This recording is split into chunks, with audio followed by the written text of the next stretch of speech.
Hey, it's the PHNX Cardinals podcast, your premier Arizona Cardinal podcast.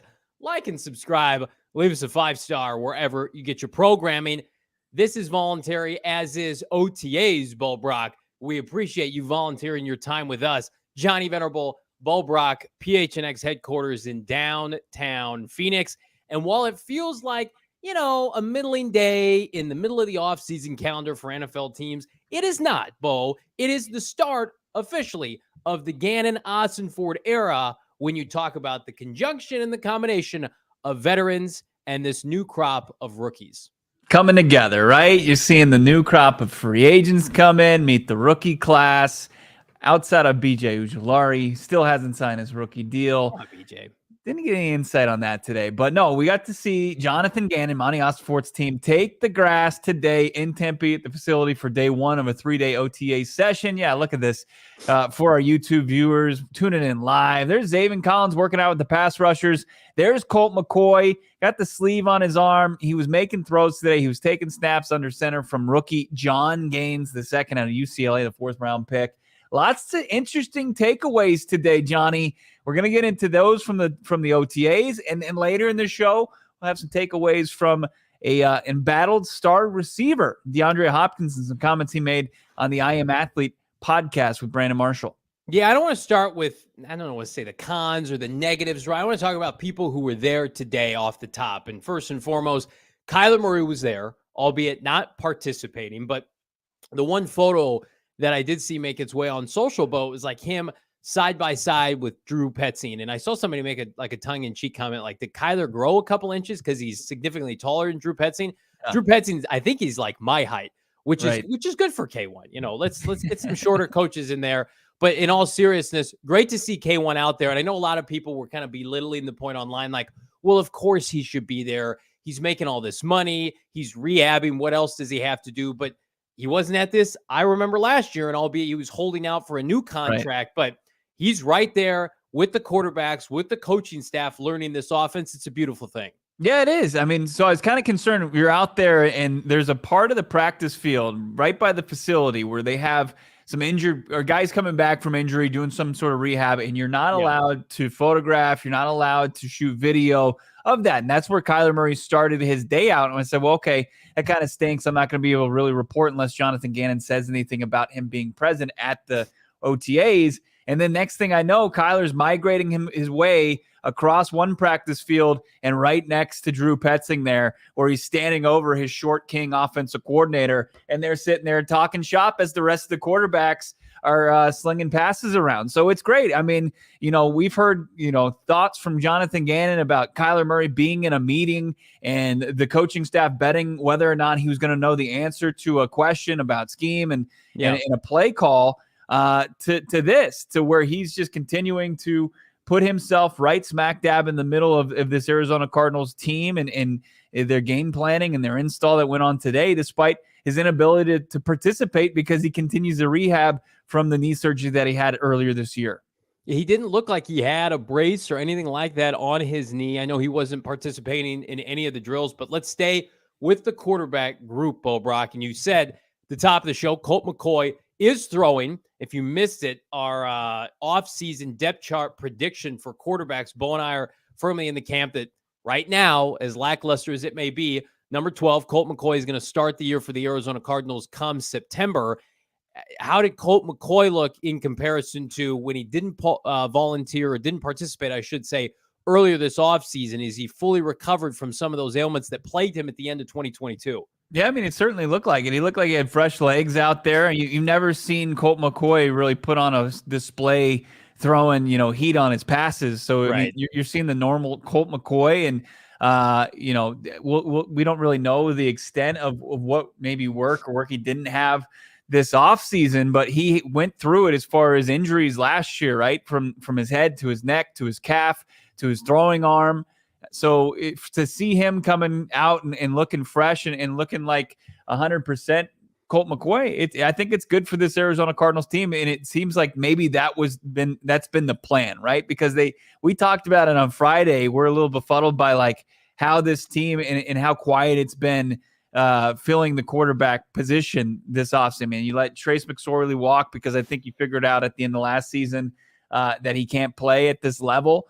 You got a cup of coffee from David Blau at the end of last year, and apparently it was enough to justify bringing him back. And then you just really added like Jeff Driscoll, and then you added Clayton Tune through the draft, who we'll bring up later in the show. But, Clayton Tune has a really, really intriguing skill set for a 5th round pick out of Houston. So, to see Colt McCoy get out there, because I think Colt McCoy, he brings more than just like to be the quintessential backup. Like I saw my Twitter mentions, like, I don't want to see Colt McCoy play again. We know who Colt McCoy is, but, I think you can spend that to a positive. You know what Colt McCoy is, and you know that he can get in there and he can win you 3 games. Potentially, he could also lose you 3 games. And there is a ceiling, but then there's like a decent floor there to where he's going to be able to grasp Drew Pretzing's offense, and he's going to be able to get the ball into playmakers' hands. And I think that that's going to give your offense, at least on that side of the football, a chance without Kyler Murray potentially for, who knows, a couple weeks. Well, we talked about the temptation of K1 bringing Kyler Murray back. What would it look like? And again, we're in May, the season. You fast forward 4 or 5 months away until real live hitting starts during the regular season. And, if you missed last week's episode, it was a point that Bo and I made. It's like the temptation, I think, to bring Kyler Murray back sooner rather than later is going to be great amongst Cardinal fans, in part because there is not a free agent quarterback of note, a Minshew, somebody like that you can steady the waters with, a Jacoby Brissett, right? Cardinal fans have seen this show before. They've seen this song and dance. David Blau, horror stories with Cliff Kingsbury. Colt McCoy, obviously, you probably maxed out his mileage 2 years ago on that team that won 11 games. And now you fast forward, it's 2023, and it's like the same cast of characters. Did you have an opportunity to connect with Cliff Kingsbury? What were his thoughts on Kyler Murray's progression? Did he give you anything new? Gannon, right? Yeah. How dare you say Cliff Kingsbury? Excuse me. Yeah, Jonathan Gannon. You might have also talked to Cliff after the facts. Yeah. Oh, man. People were just kind of had a little, like, probably bad reaction to that. Like, what the hell's going on? To say, have you heard from Cliff Kingsbury, and then get an immediate response of, no, I talked to him. He said nothing. Yeah, I believe he's back from Taiwan. I know he's in LA. He's working out at 3 a.m. Yeah. So we did hear from Gannon. He actually broke down, what Kyler Murray was actually doing during the bulk of the OTAs today. This is what JG had to say.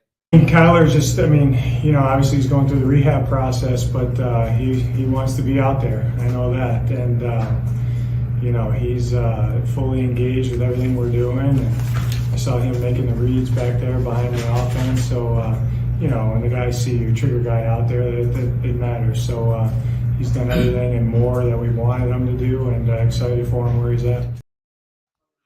So there you go. I mean, it seems like anytime JG's talking about Kyler Murray, he's telling you something that you want to hear about your franchise quarterback and doing all the right things, given, what he's capable of doing right now as he continues his rehab.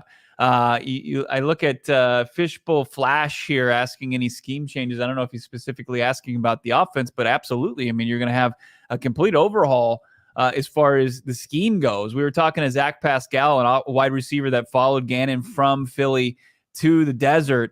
And they were like, we asked him about the offense today, and he was basically saying, most teams run a lot of the same plays, right? And a lot of the same concepts. The verbiage is just different. But are you going to run, with similar stuff to what Philly did? We know this from a source, Johnny, that would told us that this team's going to run and look a lot like Philly in the shotgun. So a lot of the concepts from Philadelphia is going to be what the Arizona Cardinals run when they're not under center. And then you see the under center look that we had that we played a little footage from practice of all the quarterbacks taking snaps directly from the center, whether it's Gaines or Hayden Howerton. It's going to look more like Cleveland. It's going to look a lot like San Francisco. So there's going to be bits and pieces that Jonathan Gannon and his staff have taken from their journey to this coaching staff. And that's what the scheme's going to look like. It's going to look like Browns under center, a little San Francisco under center, and then Philadelphia in the shotgun. Yeah, I would echo that and double down and say it's going to be a rarity if the Cardinals don't have at least one tight end on the field at all times playing a traditional tight end role. I think Zach Ertz, under the aforementioned Cliff Kingsbury, would be kind of split out as an additional slot receiver. You're going to see traditional tight ends in this offense like they did in Cleveland last year, of course, historically, like San Francisco has done with Dwelly and George Kittle. I think that's why it's a nice pairing now, assuming Ertz can get back and healthy. Trey McBride's out there catching passes today. I think you're going to see, especially as they wait for Kyler Murray, put an emphasis on ground pound control, right? Clock management. You don't want to be having these possessions, and we've talked about it, Bo. The Cliff Kingsbury possessions that lasted 45 seconds, a minute and a half, and then you put your fledgling defense back on the field quickly. It's going to be methodical, running downhill, and they've got it with James Conner. So assuming that this unit can stay healthy, I'm pretty convinced that this is something that you're not just going to have to manufacture out of thin air. This is a first-round Hall of Fame caliber tight end. This is a Trey McBride, who everybody thinks is going to be on the cusp of taking the jump next year. And then some tackle play we're going to talk about in the second segment that I think is sneaky under the radar. So, yeah, there's going to be big scheme differences on the offensive side of the ball. Let's switch to the defensive side of the ball, Bo, and let's talk about the one glaring omission defensively, and that was Buda Baker. Of course, we didn't expect him to be at OTAs. We talked about it last week after a couple social media engagements with old Buda Baker and PHNX Cardinals. And so number 3, not on the field.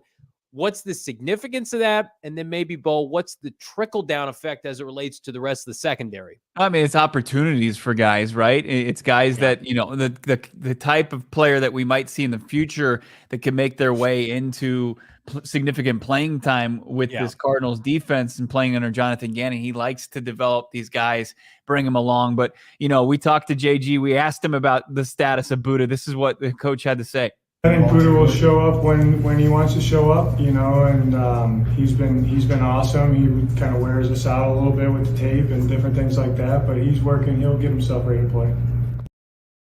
Well, there you go. He's not going to give you too much. Obviously, it's something that Monti Ossenfort said, I think, immediately after the draft, is he's not going to have this discussion in the public forum, right? And then you've got Jonathan Gannon pretty much alluding to what I think a lot of people who romanticize about a guy like Buda Baker, because there's a lot of truth to it, is like he's the consummate professional. Like he might be away from this team and he might have, you know, reportedly requested a trade because he wants to win, you know, for the first time in his career. He's got one winning season since he was drafted in 2018 or 2017 for this team. But at the same time, he's gearing up to have the best season of his career. And if it's in an Arizona Cardinals uniform, he's going to be prepared for that. And JG saying he's wearing them out with film. I would only guess that that's him, you know, getting in on the scheme conversation, right? As far as what they're doing and how they're preparing for this season with the new coaching staff. Yeah, I just love press conference communications 101 with Gannon and Ossenfort. It's just like, let's not bash our players publicly. Like, you know, we've got a good feeling that like Ossenfort and Gannon don't love how Buda's going about this. You would never get that sense watching their press conference. And I'm not going to spend the entirety of the show like dogging on the prior administration, but so much stuff was aired out in the public when it didn't have to be. And so now when, not if, but when Buda Baker returns to camp and returns to training camp in the preseason for the Arizona Cardinals, people aren't going to be able to play clips about bad blood between Buda and, hey, how do you feel about Jonathan Gannon saying he's being selfish back during OTAs? None of that garbage is going to be happening because they know what kind of talent and player Buda Baker is. They want him. They want him here. He's under contract. He's making a top 5 salary on the Arizona Cardinal roster. And they are, you know, pretty well convinced that with Buda Baker here, he can help solidify their secondary. They've got issues, you know, within their front 7 we're going to talk about. But Buda Baker is the glue, not only to the secondary, frankly, but to the entire defense. And so if I'm Jonathan Gannon, the positivity thing is going to be contagious. It's going to be contagious for the young players on this team, the supplemental players, the one-year free agents, that they can come in and say, we know we can compete. And when Buda Baker wants to come here, I love that line by JG, by the way, he's going to come when he wants to come, when he's ready to come. And you know what? I would imagine, and I'd have to go back and look at this, you know, the statistics of every offseason. I think probably Buda Baker's come to every single voluntary OTA since he's been a member of this franchise under 4 different head coaches, 4 different head coaches dating back. Is my guy's having a little tough Maricopa internet issue, but like to see who was there and who wasn't there. It wasn't just Buda Baker. It was Buda Baker was absent. Obviously, DeAndre Hopkins, somebody we'll talk about here in a little bit. Johnny, looks like we got you back. Also, I don't know what's going on. There was no Kelvin Beachum at OTAs today, voluntary OTAs. No Yelda Froholt, who you think the veteran coming over from Cleveland probably has the leg up on starting center. It was kind of interesting. I thought he might be there, but maybe there's some sort of understanding, with him in the organization. He's put in enough work so far up to this point. He's been at previous outings for this team as they've kind of hit the grass or been doing different workouts throughout the offseason. So it was Buda wasn't there. Jalen Thompson returned, who's been Buda's workout partner the entire offseason. They continue to get in the best shape of their career. And you look at what JG's done with safeties so far in his career, a CJ Gardner-Johnson, like it seems like those guys are going to be poised for big years. And then you also incorporate the first time we've seen all offseason long, Isaiah Simmons back out there, Johnny. Isaiah Simmons was back on the practice field the first time since having his fifth-year option declined. And there seems to be, when you look at two former first-round picks for this defense, when Zaven Collins and Isaiah Simmons, it's two guys that we know about their versatility. We get a little scared when we hear that the new coaching staff wants to maybe really tap into that versatility, just like the old coaching staff unsuccessfully did.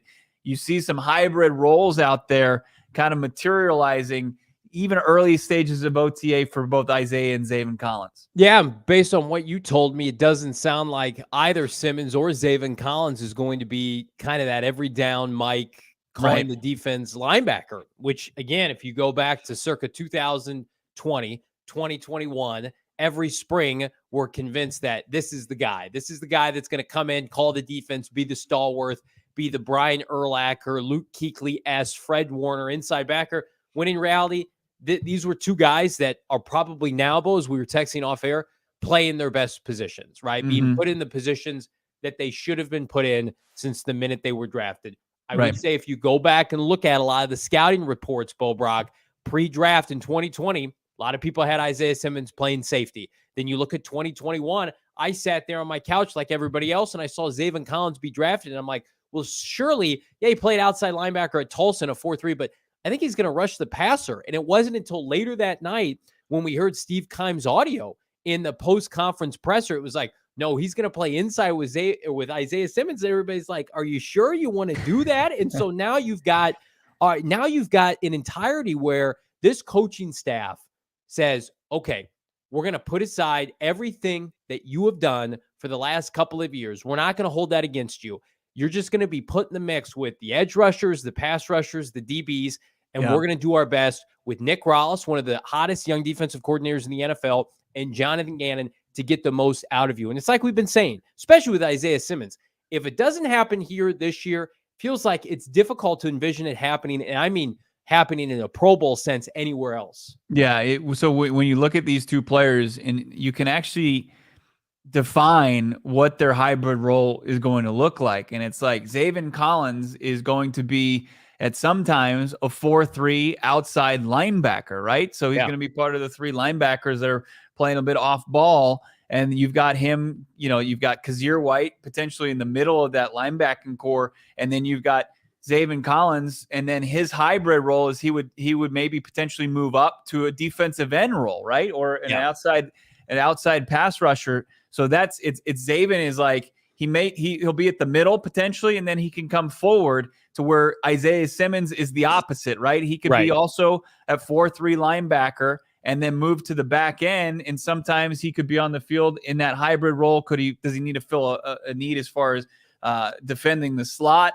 I know people kind of hate to hear that he could potentially play some more slot corner for this defense, but it might be something that they still view is valuable in his skill set. But it's like Zaven, he's going to go from linebacker up to the front of the defense, where Isaiah is going to go from linebacker to the back of the defense. I want to get to this point because this is when we talked about this earlier, and now like you're echoing on these comments. This is what I think of, and Rafa makes a great point in the chat. So it's looking like Isaiah Simmons won't play much.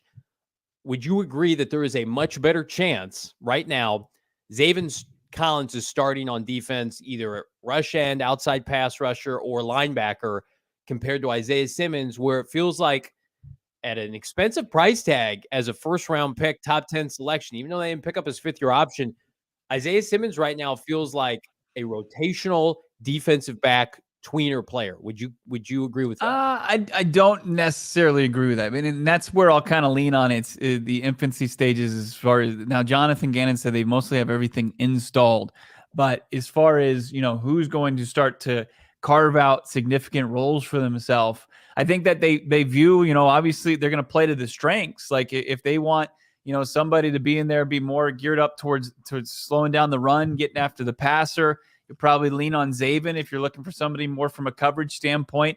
You got Isaiah Simmons with the ability to potentially do more than that. So it's like one thing you do know is like Kazir White's going to probably be in the middle of that thing. So it's like Kazir White, and then it feels like the back up to Kazir White at that middle linebacker position is going to be a Josh Woods, who I heard from a couple guys on the defense. Josh Woods has come in and he was primarily a special teamer for the Detroit Lions the last couple of years. We talked to him on this podcast. He joined us and said that he's gearing up to have a role on the defense, and he's taken advantage of that. He's a former captain from Detroit, and he's a guy that's bringing that leadership.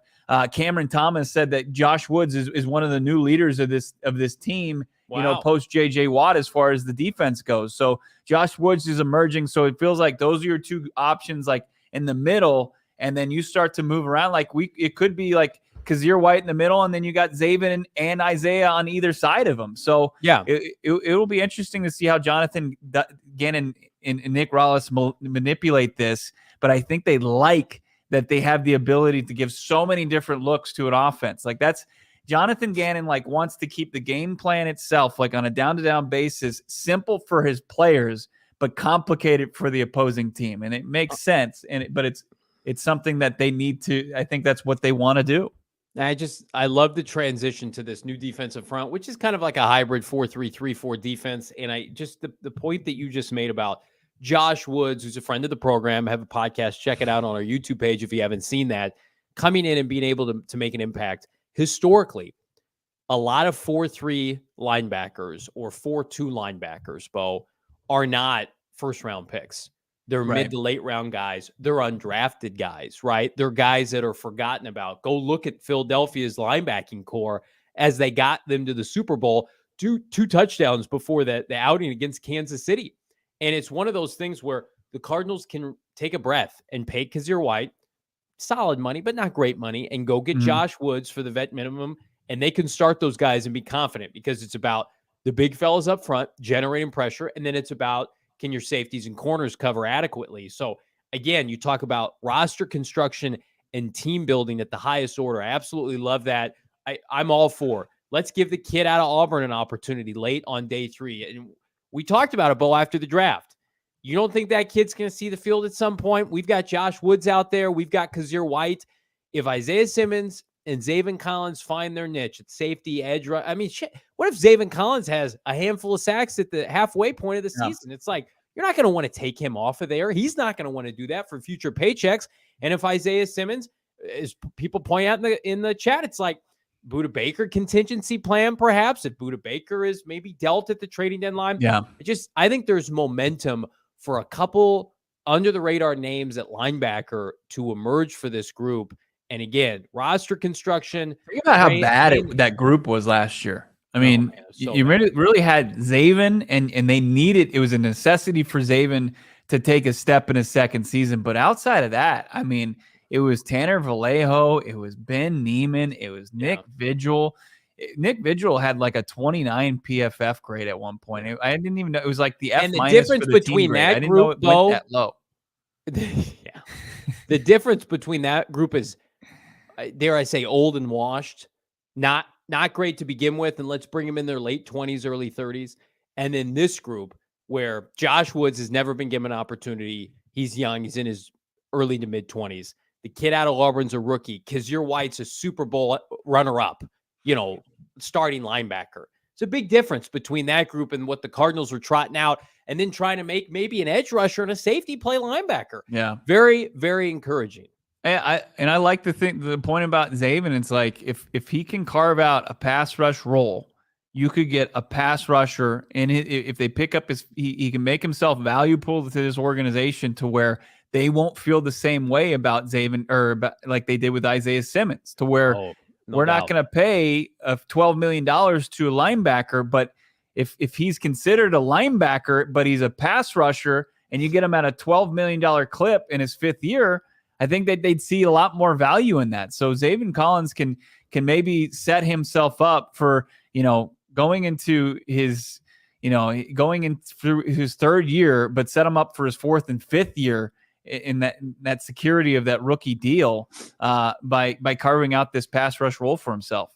Yeah, you talk about young players setting themselves up. We're going to talk about a couple offensive linemen that are setting themselves up potentially to see significant snaps this fall. But before we do that, we've leveled up, frankly, and teamed up with BetMGM this entire NFL season. We're going to be using BetMGM lines to make all of our picks. We'll have special offers for our listeners each week. And of course, tonight, what's the smart play tonight? Of course, it's the money line for the Denver Nuggets, putting the series on ice against the Los Angeles Lakers. You can make wagers and bets every single day, but in particular, every Saturday and Wednesday with our friends at BetMGM Bo, you can claim your bonus bet on the house. Don't know what a bonus bet is? It's a bet that makes your money line, it makes your prop bet go up. It's a bonus for you. Bonus winnings. Everybody likes bonus winnings. Fans are going to automatically receive a bonus bet upon logging into their account. All you got to do is check it, set it, and forget it. But be sure, after 72 hours, it expires, so use it. Do not wait. Bonus bets can be used on any sports wager. It's fantastic, just like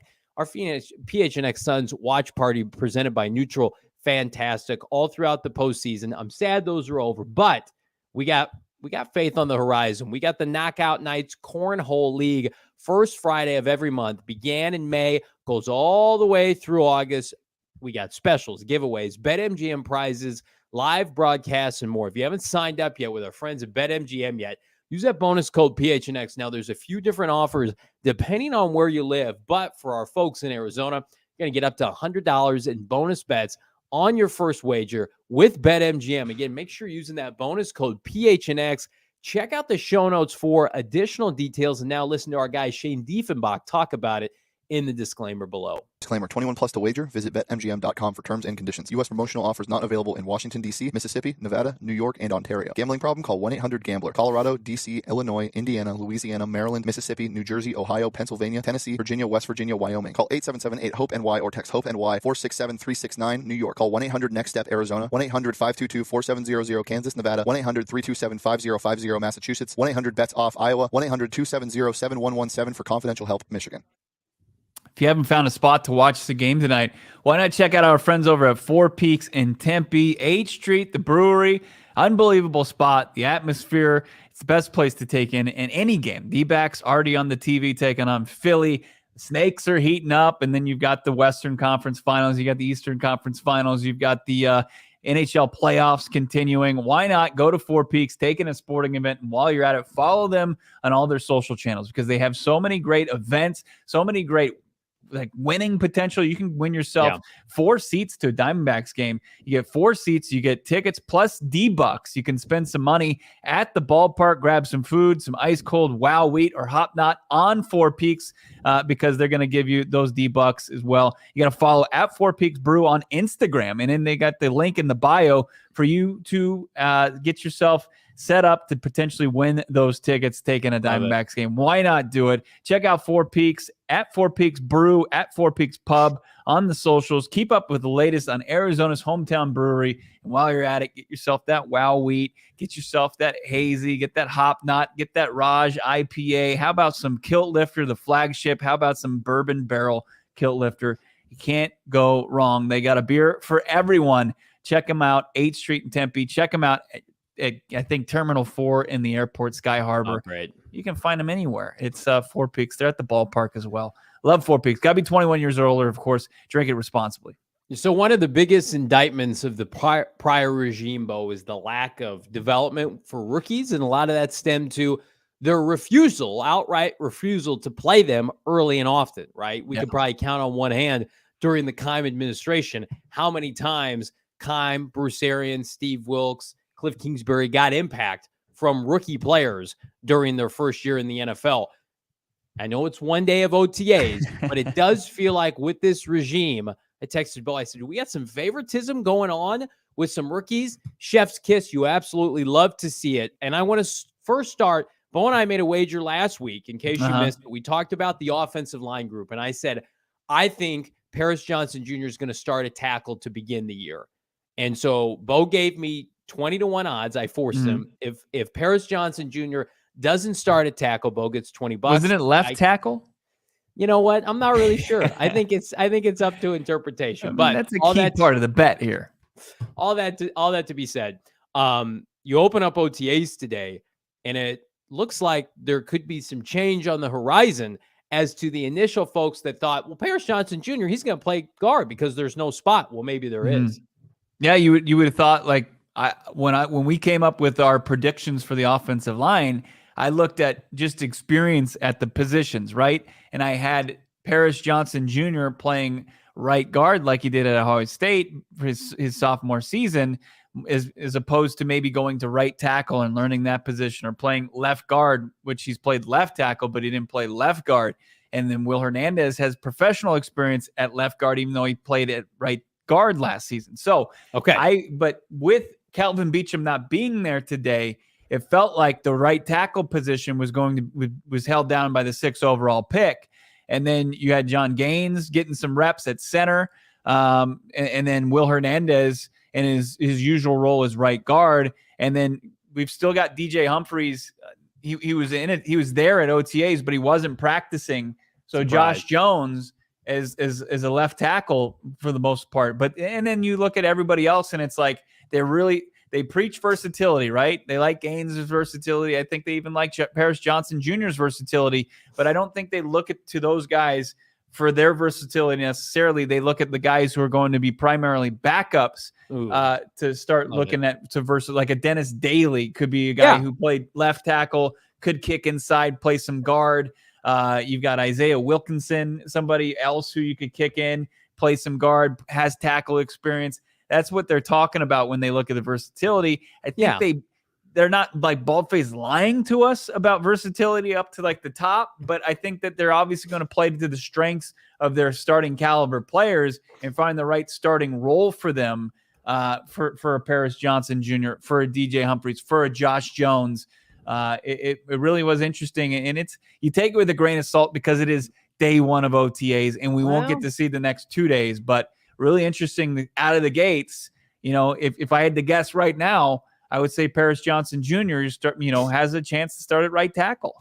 And you love to see that. Nadro J in the chat, I hope I'm pronouncing that correctly. Maybe they brought back Kelvin as a mentor or a teacher. Yeah. I talked about this off air. Kelvin's making very little money. I mean, he's making close to the vet minimum regardless each of the next 2 years. They brought him back on a 2-year contract. And I felt like maybe they did that back in March to kind of hedge their bet. Maybe they didn't get a tackle in the first. Maybe it's a developmental guy in the 3rd round. They had to have Kelvin Beachum. But I've made the argument since day one, like the minute you traded up for Paris Johnson Jr. and use what equates to, in my opinion, a 1st-round pick in pick 33 to go up from 12 to 6 and get him, you need to play him in his natural position, whether it's left or right tackle.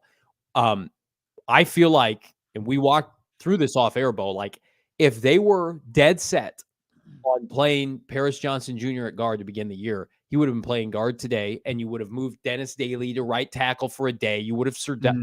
We're not hitting each other. Kelvin Beachum presumably is going to be back. We don't know why, he was absent. It's voluntary. But for me, it's like, yeah, he's going to play tackle because he's a tackle. And whether it's left tackle or right tackle, what I'd be anxious to see is if DJ Humphries wasn't healthy, but Kelvin Beachum was there, would have been Paris Johnson Jr. at left tackle and not Josh Jones. I don't really care as long as Paris Johnson Jr. is on the field. But I'm going to tell you right now, like if Josh Jones gets opportunities this year, he's going to make money either for the Cardinals or somebody else. He was a high-round pick. He's somebody that I think has not embarrassed himself when he's played tackle. I would love to envision a scenario. I know a lot of people wince at this, where we get a prolonged stretch of both those guys playing tackle. And it's like maybe that's the heir apparent to Humphries and Beachum long-term, and we can maybe make a deal with Josh Jones. Maybe he's one of the few that gets extended, that he was a draft pick from the prior regime. And again, I would probably rather have Paris Johnson Jr. play right or left tackle than right tackle, but it's apples and oranges. They're both in positions in today's NFL. For me, that's really encouraging. 2 young players get out there, get first-team reps. DJ Humphries, God love him. He's been a really nice player for the Cardinals when he stayed healthy. But They moved all of his guaranteed money this year. They're trying to move off of him next year. If he's not healthy right now, don't put him out there for, the fact that he's the most experienced. If he can't move, he can't move. Do you even know, Bo? Have they disclosed it? Is it a back injury? They haven't disclosed it. I mean, we're just going off of last time we were hearing about injuries impacting a guy like DJ Humphreys, and what basically ended his season last year was the back injury. So it's one of those things that it's tough to key in. It's even with a knee with Kyler Murray, it's all become more and more routine, where I don't feel like they've had the advancements that you would like in the back. As far as backs goes, I mean, as far as a backiotomy, you don't know if a backiotomy is going to get it done. So, I mean, wrong side as far as age goes, not great. As far as the injury, it's tough. So, I think Cardinals fans would be cautiously optimistic. The idea of betting on young players to bookend your offensive line, I know there's risk, obviously real risk at the NFL level as far as betting on that. But as far as getting players experience, kind of throwing them to the flames, Josh Jones obviously has shown at the end of the last year that he can belong, right? And you like to see more improvement from Josh Jones, and that could potentially come with more and more playing time. But then Paris Johnson Jr. gets 6th overall pick in there right away, getting that experience. It's pretty much invaluable. And then you start to look, okay, these other versatile guys, then we can start to plug up the rest of this offensive line with the versatility of the players that Monti Ossenfort brought in. Dennis Daly, who's a 4-letter word at the left tackle spot from Titans fans, but could he see improvement in his game moving inside, playing a little guard? So we see you there, Jordan. I appreciate every time you contribute to the chat. As far as guy you were having a little tough time pronouncing his name. We'll just call him Jordan from now on. We're going to call him Jordan. That's a nice job deciphering that. Jalen Blair with a quality comment here. Josh Jones had a really good PFF grade, 75 in 9 games at left tackle last year. He's not an interior all lineman, and that's what I was kind of pushing back on a lot of people saying, let's play him at guard. I saw that a couple of years ago. He just doesn't have the power and explosiveness. He was a finesse tackle at Houston in the best sense of it. He was great at it. And then when he came in, he didn't embarrass himself. I would love to see him get a prolonged opportunity. Han shot first. When life is hard, you pick up that card with the smiley face, and I called him over to my place. God bless you, Han shot first, to understand the references of Bo and I. Jalen Blair in the chat. Bo, was Marquise Hayes out there? We know he had an injury last year. Was he participating? I'm trying to remember just seeing the number out there. Marquise Hayes, looking at my roster. He's coming off the knee injury, 78. I'm trying to remember if we saw 78 play. That's probably not a good sign if you can't remember if he was out there. Well, I mean, Dennis Daly was primarily at the left guard, and Will Hernandez was at right guard. I don't remember seeing Hayes. I'd have to look through some of the footage I shot today. While you're thinking about that, I want to toot another horn here. Okay. That I made a couple predictions. I thought that the young man out of UCLA was going to see some playing time. Yelda Froholt was not there today. He's too busy lifting weights in his garage. If you follow him on Instagram, I don't know why he wasn't there. Hopefully everything's good there. He was the presumed starter from Cleveland this offseason. John Gaines was a 4th-round pick that, we all wanted Luke Whippler. At least I did. John Gaines looks like he's going to be a center. Producer Emma, could you throw that B-roll up one more time? I want everybody to take a look at this real quick. This is from today's practice. Again, you've got Zaven Collins here rushing the passer, but then look at this next clip.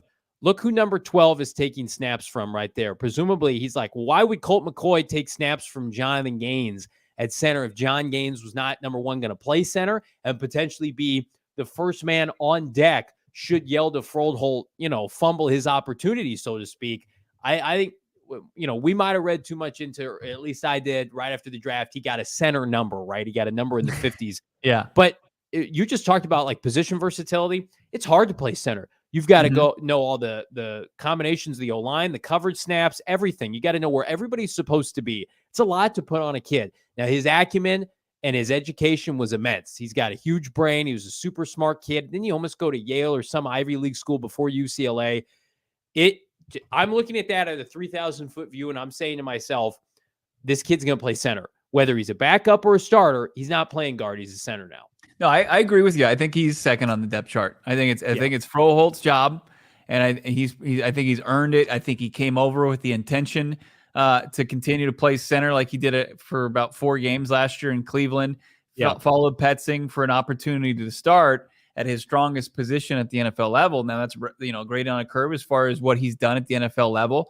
But he's put in the work so far, and he wasn't there today, but it looks like it's Froholt early on, Gaines the second, and then you've got, a Hayden Howerton and then a Lacita Smith as far as your center, depth chart goes. Yeah.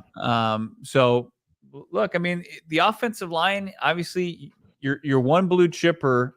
You feel like you got Paris Johnson Jr., and then you got some other guys that fill in the gaps, and that I think can maybe make this a very serviceable unit, one of the stronger groups on this team right now. Yeah. Little Dreezy, $13.99 super chat. Thank you so much, Little Dreezy, friend of the program. Hollywood getting swole out there, breakout season, question mark. So Hollywood looks like he's put on some muscle. Yeah.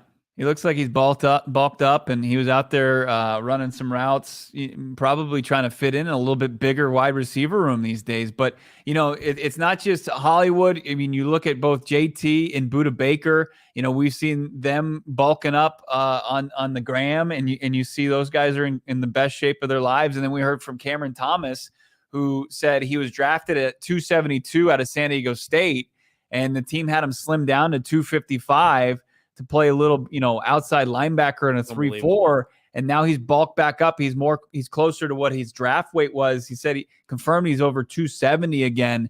So it's like you're going to have Zaven Collins potentially. Cameron Thomas is kind of your outside linebacker, pass rush / defensive end. Yeah. So you got guys, you got some players putting some weight back on to throw some people around, be more physical. This is going to be a more physical team overall. Even on the offensive side of the football, like I would expect that it's not just, your Cliff Kingsbury flag football types, blocking downfield. Yeah. I'm still concerned about the defensive tackle group, but I think the people who are underestimating the Cardinal defensive end group, the pass rush group, are going to be pleasantly surprised. While there may not be an A to this group, there could be a bunch of B's and C's. And I say that with all due respect. I think there's a bunch of guys that have opportunities for a lot of tackles for loss, high effort players. If you watch Cameron Thomas, Majay Sanders, and now Zaven Collins, these are high effort players. And then goodness, let's see if BJ Ojulari can get on the field, hopefully sooner rather than later, Bo. Yeah, BJ is somebody that's dealing with his rookie contract. I don't know if it has anything to do with, offset language this day and age where you pretty much have plug and play contracts.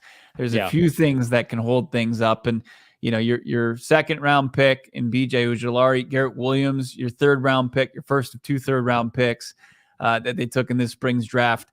Garrett Williams has signed, but he's still recovering from ACL surgery back in October. He was out there wearing his 21 jersey, but he wasn't participating, much like Kyler wasn't participating as they rehab. Williams is kind of eyeing more of the start of training camp, maybe a little bit later than that, to get back on the playing field. So, but really some intriguing players. I really would like to see with this pass rush group. I don't know if it's just a pipe dream to think that guys like Zaven or Cameron Thomas can contribute, but it feels like in the right spot that those are guys that are just big enough athletic freaks to where if they're put in the right situation can put up some numbers getting to the quarterback. Just I want to continually say out with the old, and I'm not talking about like older players, but I also am like, get these old players out of here. I want to see these younger guys in here given opportunities they were never given under the prior regime. Yeah. Josh Jones, Cameron Thomas, Majay Sanders, let these young players sink or swim so we know what they are. That was one of the biggest parts of the Cardinals fumbling the development of Byron Murphy and Zach Allen. It's like they didn't play them for a first couple of years. You didn't know what you had or what you didn't have. And so people lose when those guys hit the free agent market. Jalen Blair in the chat, really good comment here. If you look at the athletic scores, and we know Gaines tested off the charts at the combine, Gaines is similar of an athlete to Detroit center. He was a first-round pick out of Arkansas, Frank Ragnow. Given our new assistant GM is from Detroit, maybe they saw similar qualities. I'll double down on that, Jalen. I say the combination of Dave Sears and now Drew Petzing Like Jonathan Gaines has an opportunity for prolonged success. If they see anything that leads them to believe he's the center of the future, he's going to get every opportunity to prove that so they can check that box going into next year. If he was going to be thrown in the mix with the guards, Bo, you've got Will Hernandez, you've got some supplemental veterans. That could have been tougher. But to be able to say, I'm going to take command of this position at some point, Kyler Murray is going to be my quarterback, I'm going to be making the calls up front. Usually when good centers get a hold of a job, they don't let it go. Yeah. See, John Paul Edward Dios here. Is any news about Myjai Sanders? Love to talk to Myjai. You know, we didn't get the opportunity. He was out there on the practice field working out with the pass rushers, the former outside linebacker group that Zaven Collins has kind of joined so far early here this offseason. But Sanders, it'd be interesting to see if they've asked him to add any weight. You know, somebody that came out of college just over 240 pounds at Cincinnati after his senior season, was somebody that dropped a little weight. And that, you know, obviously that was kind of what the previous regime wanted. You know, was there an ask from Myjai at that 6'5" frame to maybe add some weight? Now, the key that Cameron Thomas said is he put the weight back on, but he feels faster than he did. Obviously, the kind of quick step that he felt like he developed in his first season, he didn't lose it. You know, can Myjai add weight to his frame and keep his speed kind of more of a speed rusher than Thomas is kind of more of a physical guy? So an interesting group. I agree with Jordan. Cam Thomas, Myjai Sanders, Zaven Collins, and BJ Ujulari, you know, projected to be rotational players. You know, who breaks out in that group? It's a great question. We're big fans of BJ Ujulari. We think as far as the rookie class goes, he has the biggest chance to make the largest impact. And then you've got Zaven's a freak. And Cameron Thomas was a really productive player at San Diego State. Be interesting to see if going a year removed out of the Mountain West, if he's going to be able to be physical enough at the NFL level to make an impact. And I mean, frankly, and the Cardinals just need one of these guys to pop. I mean, one of these guys becomes a 10 to 12 sack guy a year, you're in really good shape. But I might have to revise, my prediction of who makes the biggest impact as a rookie if I see Paris Johnson Jr. Week 1 playing left or right tackle. That gets me fired up. You know what else gets me fired up? Making a Circle K run. I've got one on my schedule en route right after the show ends, before the Western Conference Finals tonight. Why do you ask? A Circle K run? Well, it's America's thirst stop. We're so excited to partner with our friends at Circle K. Check out your local Circle K. Best coffee, beer, snack selection, premium gas at not a premium price. I live here in Maricopa, as many of you know. It is the cheapest gas in town by far. And in the meantime, you head on inside. Polar Pops, iced coffee, 12 packs of beer, Red Bull, Monster energy drinks. If you're missing out on Circle K, what are you waiting for? Make sure you're checking them out right now. The easiest way, though, is to text PHNX to 31310 to join their SMS subscriber club, Bo, and you get a buy one, get one free offer on a 32-ounce Polar Pop. Again, love the double fist, the unsweetened iced teas. They get me through my day. Help Circle K help you. All you got to do, circlek.com/store-locator. That's circlek.com/store-locator to find the Circle K nearest to you. We brought the families together this weekend, went out to Casa de Venerable. I made the trek out to Maricopa, and my God, it is as far as Johnny makes it out to be. It's further than that. It is crazy how long of a trek it is. Town. We're not at the front of the town. We're tucked away in the back. No, you are in the heart of Maricopa out there. But it's a great, beautiful home, awesome family. We were out there poolside, and we weren't embarrassing our wives. Sure, we had the dad bods, right? But we were well groomed, right? We weren't embarrassing ourselves. Upper tier dad bod, maybe? No unsightly hair. No, hey, John, take your shirt off. And you're like, my shirt is off. No hair sweater going on here because of our friends over at Manscaped. Manscaped taking us and setting us up for peak performance out there poolside, thanks to the Performance Package 4.0. What you can get with this thing is the Lawnmower 4.0. It's waterproof, cordless body trimmer, advanced skin-safe technology, Weed Whacker 2.0. Nobody likes nose hairs. We don't like nose hairs. Our wives don't like nose hairs. Our kids, when they look up at you and they say, what the hell's going on? Why does it look like you have just tentacles coming out A of your toupee schnoz. in your nose. That ain't happening with us because of our friends over at Manscaped.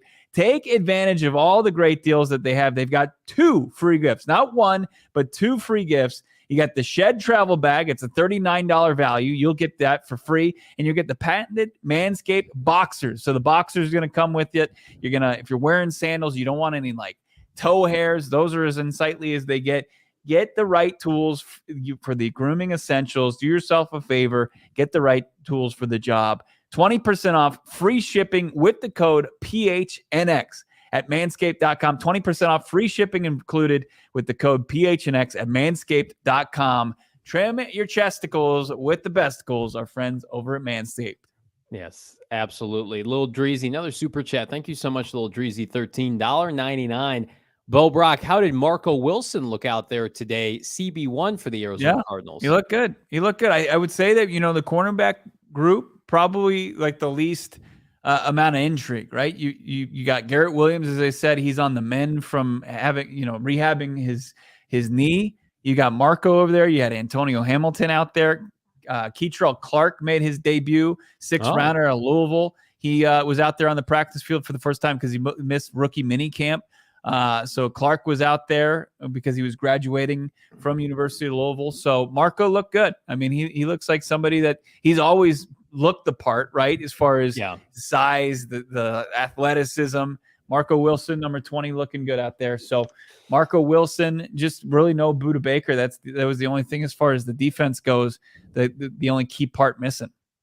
Hot take. I think Marco Wilson's played some better football than Byron Murphy in the last 18 months. Nobody wants to admit that, but to each their own. To each their own, as whether or not you want to show up to voluntary OTAs. Somebody we didn't expect in our wildest dreams that would be there today, Bo, is DeAndre Hopkins, number 10 for the Arizona Cardinals. And if you remember after the draft, Hopkins went on, I think it was Instagram Reels, basically said, I love it in Phoenix. Who said I was going anywhere? Blah, blah, blah. And it's like, okay, maybe even though he's not going to show up until late, presumably this is going to calm down. It only took about a hot minute for it to ramp back up again. That is Dhop trying to reinvigorate, you would assume, his dampened trade market. So this is via I Am Athlete Pod, the I Am Athlete Pod. We're not going to show the clip because it's kind of all over the place. But Dhop was a guest on this podcast, and DeAndre Hopkins was point blank asked Bo what he's looking for in a new team. He said stable management, a quarterback who loves the game, but he a sub-bullet to that is he said, Kyler loves the game, but he's hurt right now. So read that of what you want. And a great defense, because defense wins championships. And then you basically said, like, he thinks Arizona's defense could be solid. Twofolds. Is this interview a big deal? Does it get anything started? And number 2, do you think we're going to get D-Hop fatigue with this fan base? Because it does feel like every time he's in the news and the media, he talks about being everywhere but Arizona and playing with other quarterbacks for other organizations. Yeah, I think it's mostly a product of the media hyping it up, and we're guilty of it, right? We thought it was inevitable that he was going to be dealt, and he still might be dealt, but it's in a holding pattern because of the same reasons it's been in a holding pattern the entire offseason. And it doesn't sound like there hasn't been any change in that. I mean, DeAndre Hopkins, if he goes to another team, his cap hit's going to be $19 million. That charge is going to be $19 million to whatever team takes him on. I don't know if there's any team right now that could potentially take that on. A guy who's going to be a 31-year-old wide receiver who's missed half the games the last 2 seasons. Now he's in, Ontario right now, trying to get his body in the best possible place it can be. But, you still have those red flags and still trying to deal with the contract. NFL.com, was put out an article about what, which last kind of ditch efforts any team has to make. And they put the Buffalo Bills and acquiring DeAndre Hopkins on that list. And then they revamped, trade talk. It might've been like, was it Pro Football Talk that had revamped maybe some D-Hop, trade speculation, but nothing truly, like, there's no reports of it. And then he does this podcast today with Brandon Marshall, and there's all this talk about it, but there's no like true, like, I guess, momentum to him getting dealt out of Arizona. Now the calendar changing to June, Does that change things? Because what the Cardinals would potentially have to pay, it would spread his cap, split it up into two hits over the next 2 seasons.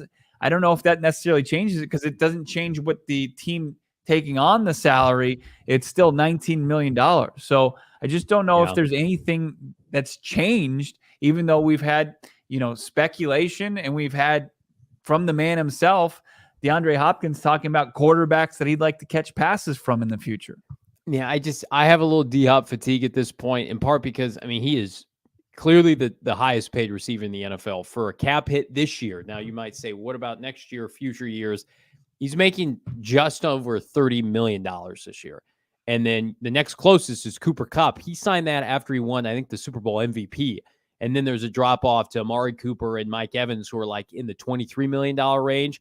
So like Hopkins is the highest paid receiver in the NFL. Cardinals are going to pay that amount. We don't think they're going to cut him. And so you're part of this franchise, really kind of whether you like it or not. If there was a market that would have allowed the Cardinals to trade DeAndre Hopkins, I think for a top 100 draft pick, they would have seriously entertained it, or they would have done it. And that didn't happen. So I think I understand for his legacy wise, like he's frustrated. He doesn't want to be here. But you might just have to suck it up for 6 months and be productive and make your $30 million. And then the Cardinals will be able to flip you at the deadline to a contender that will overpay for you. But like trying to get transaction out of this here in the next couple months, it's just not going to happen unless there's a serious injury to somebody's receiving core and they have to come calling the Cardinals. Then the Cardinals will pick up the phone. But I do think like Ossenfort, if you saw how shrewd of an operator he was during the draft, like he tried everything to get Hopkins on a different team. We talked to Jonathan Gannon and Monti Ossenfort at the combine, and they were non-committal about DeAndre Hopkins because they were actively they were trying to move him. Yeah. And now their answers are different because they can't come out and say, we don't want Hopkins on the team and pay him $30 million, because then you lose all your leverage. The Cardinals have to have some leverage in this. So we talked to Gannon. DeAndre Hopkins came up today. This was JG's answer about the wide receiver one. We've had good conversations. I'll keep those between us, but I like Hop. I'm not worried about Hop. He's played a long time, and he's extremely intelligent, and I think he'll fit right in when he decides to come. But again, it's it's voluntary, so that's his decision, and we're behind it. So saying what he needs to say, especially at this point with it being voluntary. We'll see what happens, in mid-June when I think June 14th or around that 13th through 14th when they have mandatory and who shows up. D-Hop, Buda, it's really going to be interesting to see. But, I just don't know. Unless DeAndre Hopkins is willing to make a concession salary-wise and restructure things, which and it's tougher because he is the guy that's calling the shots right now that we know of, as far as he doesn't have representation. No, he can go do podcasts and interviews until he's blue in the face, but if he's not willing to make any kind of concessions as far as his end and what he's going to make, you can catch passes from Josh Allen, but you're going to have to give up some money to do so. And I don't know if that's ever going to happen. Yeah, I like this comment from Jose. D-Hop is our investment. We keep him until the deal is right for the Cardinals, because they're paying him. So it was the argument we made over the course of the offseason. It's like Cardinals probably be willing to pay some of the money if they could buy a second round pick, but nobody was offering that. Yeah. Maybe things change a little bit as we get closer to the season. I am still very much, Bo, of the mindset. We get to training camp, we get to the mandatory stuff, and it costs these guys in their pocketbooks and their wallets. D-Hop and DeAndre Hopkins are going to participate. Like there's just too much money at stake. Even if they don't love the team, the makeup, the coaching staff, we get to the stuff where you got to show up or they start docking you pay. And that's not the Cardinals docking you pay. Like that's league wide. You got to show up. Those are NFL parameters in place. You can't point at the Cardinals and say, these are bad people. It's like when Rodney Hudson didn't show up last year. They had to fine him for that. So I do think when we get to the stuff that quote unquote matters in terms of the season, D-Hop and Buda Baker will be donning the red and white again. Yeah. I don't disagree with it. In the comments, Jalen asked about undrafted running backs. and they look like the kid out of TCU. Didn't see too much of him. Saw a lot of Keontae Ingram today. No James Conner. Saw Corey Clement out there. So, there wasn't much to it as far as getting to witness that. And some of it happened where it's non-report time, to where we couldn't really even tell you what I did see out there, which kind of stinks. But fortunately, can't share all the insight from the practice. But no James Conner today, so it's already kind of a thin running back room as is. So we didn't get too much of a glimpse of what it could look like. But yeah, I mean, the D-Hop thing, it's you're gonna have some willing parties willing to make some concessions. It doesn't seem like anybody's giving any ground on that, and that's fine. It's fine at this stage in the offseason. I want to get to this comment blazing in the chat. When was the last time D-Hop showed up to OTAs anyway? Yeah. Don't buy into this BS. It's different, though, because he's actively trying to get other teams to trade for him. Do you want him at OTAs? No, but I feel like it's not a big deal that he didn't show up to OTAs, because none of us thought he would. But I think this stuff in the media where I think it's a little uncomfortable, because you've got this team that's focused on 2023 in the fall. And this was my biggest argument to moving D-Hop as opposed to not. When you talk about shopping D-Hop, and I know they didn't come out and say that, but they shopped him. They tried to trade him. Mm-hmm. And then we got through draft weekend. We talked about it at nauseum, like 7 to 10 days leading up to the draft. It was like, they have to move him because this can't linger over the summer. Yeah. And maybe I'm thinking this is a bigger deal than it actually is.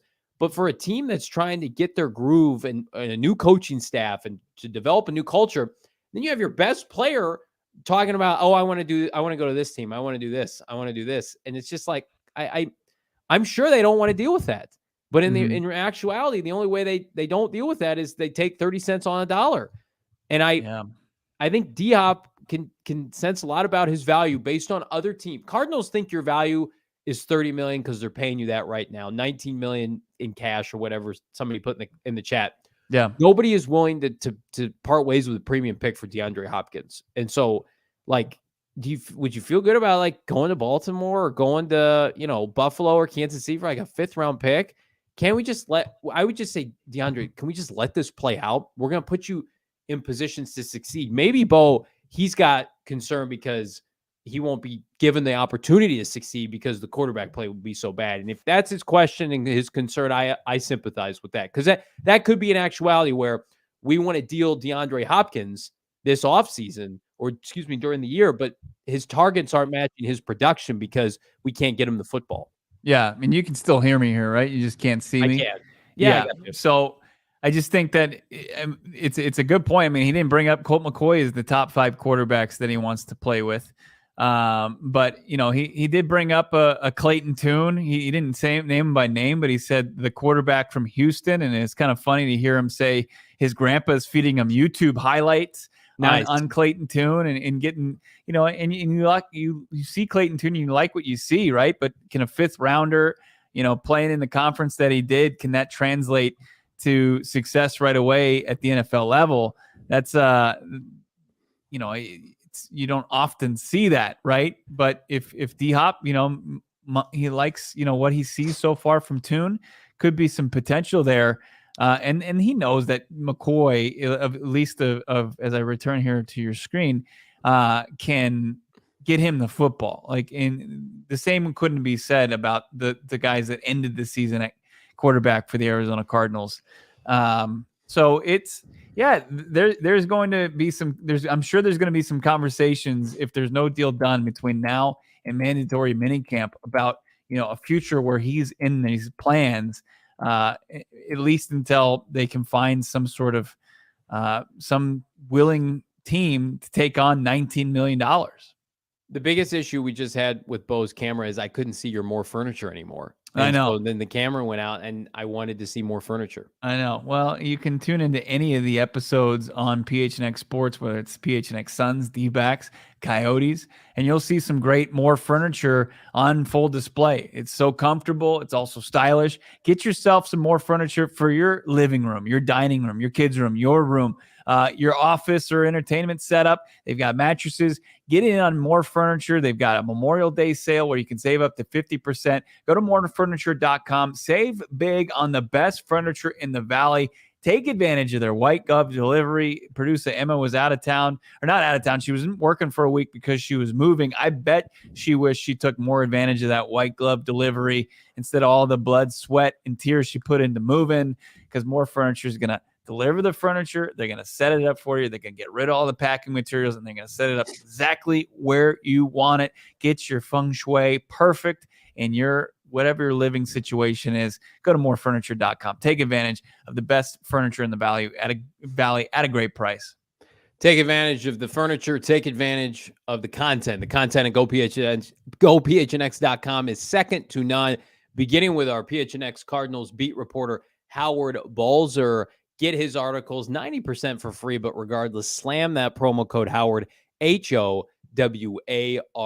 Become a diehard. If you become a PHNX diehard, there are so many exclusive takeaways, giveaways. But number one, you can pick up a free t-shirt like this Hollywood Hills sign from the PHNX merchandise locker. Bo's rocking the classic white on black tee, PHNX logo. Again, you got to become a diehard to get a free t-shirt and or hat.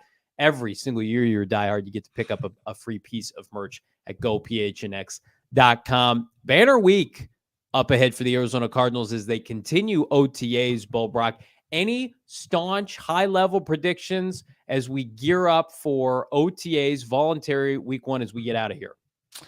I think we'll probably see at least Buda Baker. I would bet Buda's there for mandatory, don't you? Wow.